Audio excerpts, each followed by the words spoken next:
All right. Earlier today, Megan had a chance to interview Manoush Zomorodi from WNYC's Note to Self podcast, a tech show about being human, to talk about digital information overload. Let's take a look at your interview. So a few weeks ago, you undertook an experiment to help people deal with information overload or infomania. Yes. Tell us about what you did. Okay, so what we'd heard from a lot of our listeners was this idea that they just feel like there's too much coming at them. And a lot of it is wonderful stuff, right? The web has, I want to consume it all. But the question was, I sort of put it out to my audience. At the end of the day, I had this feeling that I couldn't put it away, that I was shoving more and more and more into my brain, and yet I wasn't really sure what I was getting out of all the information that I was putting in there.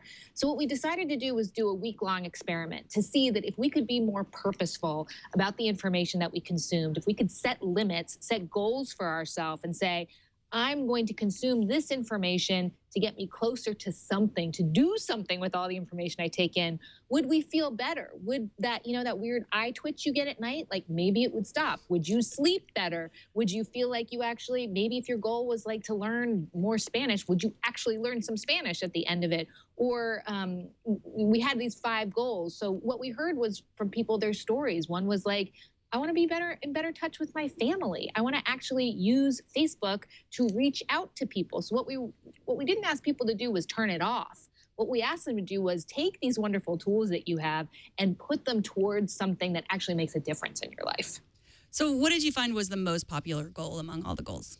Okay, so the most popular goal was to be more in tune with yourself, which I guess actually totally makes sense because for us, I think a lot of us go online, speaking for myself, when I'm really tired or stressed at night, I go online and I go onto Pinterest and I scroll, and it's like this escapism, this like getting away from all the stress that I have. And so for a lot of people, I think they find that they turn to technology as a coping mechanism, and it doesn't always make them feel better though. So for them, more in tune with herself was the number one, more creative was the second one. And a lot of people were like, wait, what do you mean more creative? And like, I can't define that for you. So it was interesting. Some people were like, I'm going to look up really great recipes and then actually make the recipes. Other people were like, I've been working on a book. I have one more chapter. I am going to finish it and use tools like Freedom so that they shut down the web. But so there were so many different ways that people defined it, but those were our top 2. More in tune with yourself, more creative. The other ones, the least favorite one was be more up to date on the news, which I guess we're in an election cycle, so maybe that makes sense too.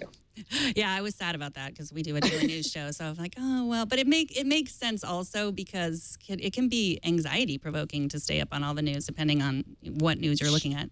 But maybe if it's somebody who is like, for example, my producer was like, I want to really be immersed in the tech that's going on so I can be more creative. So for her, consuming the news, tuning into all the TWiT that TWiT has to offer, that could be part of getting her to her goal of being more creative. I think it was however you defined it. But the idea was not just doing it because you always do it or because it's there. Really thinking like, okay, I'm about to go watch TWiT. Does this fit into my goal? And if it does, great. And if it doesn't, okay, so not right now then, but maybe next week. Right. Or if it's something like Pinterest that you were talking about before, like thinking about how it really makes you feel to spend time scrolling through Pinterest. To me, it makes me feel horrible because I'll never make that beautiful outdoor playhouse or, I'm not married to Ryan Gosling. No, but if that was more in touch with yourself, maybe I don't even want to go there. Anyway. Okay. Right. That's how Pinterest, sometimes makes me feel, and I have to think about it. And yes. Facebook too. So my issue is couches, pages and pages of couches. Yes.